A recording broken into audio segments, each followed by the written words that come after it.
For nearly 2 centuries, America's love affair with the railroad has symbolized more than just transportation. It's been a powerful metaphor for progress and innovation. And one popular locomotive housed right here in Roanoke is a proud reminder of that rich history. Now it's getting the recognition it deserves. That familiar sound, the clank of the wheels, the puffs of smoke, and of course, that iconic whistle. This is the 1218, a giant of the rails built in 1943 by Norfolk and Western Railway, right here in Roanoke. To me, it's the ultimate steam locomotive because it just checks all the boxes for what steam power was. Norfolk and Western later became Norfolk Southern. According to railroad historian Zach McGinnis, they built the Cadillac of locomotives. Well, one thing is the sheer size of it. It's everything that you can think of a steam locomotive. It's big, it's powerful, it ran fast, it was loud, it's articulated. The 1218 boasts quite the journey. Before Norfolk and Western retired it in 1959, it transported troops and other equipment during World War II, among other duties. It's one thing seeing a picture of it, but seeing this locomotive in person, over 120 feet long, 16 feet high, 1 million pounds, that used to run 70 miles an hour. The coal-burning Class A locomotive could pull up to 150 cars at that speed.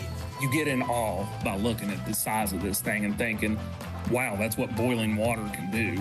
After its retirement, 1218 took a detour. First used for its boiler in West Virginia, then spared from scrapping, it eventually landed in a Vermont museum before returning to Roanoke in the 1970s. But the story doesn't end there.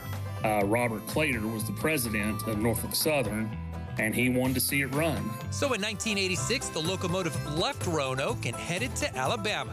And they restored it and operated excursions all over the Norfolk Southern system from '87 to 1991 with it. It was retired for good in 1991 and came back home to the Virginia Museum of Transportation in 1996, where it still resides today. I'd encourage people to come down to the museum, check it out. And when they do check it out, they'll see it's been recently designated as a Virginia Historic Landmark.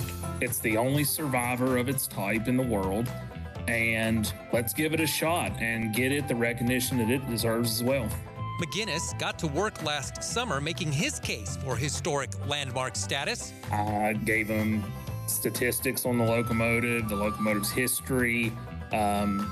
Then you have to pretty much sell them on why you think it's a landmark and its role to the state of Virginia. When the designation came through, let's just say McGinnis was whistling much like 1218 used to. Yeah, it's pretty exciting, and personally, this one means a little more to me because 1218 is my all-time favorite locomotive ever since I saw it as a kid. McGinnis calls the locomotive a showpiece, and a big reason many people chug their way down to the museum. In Roanoke, Ron Morosco, WFXR News. The Virginia Museum of Transportation invites everyone to celebrate the 75th anniversary of Locomotive 611 on May 30th and 31st.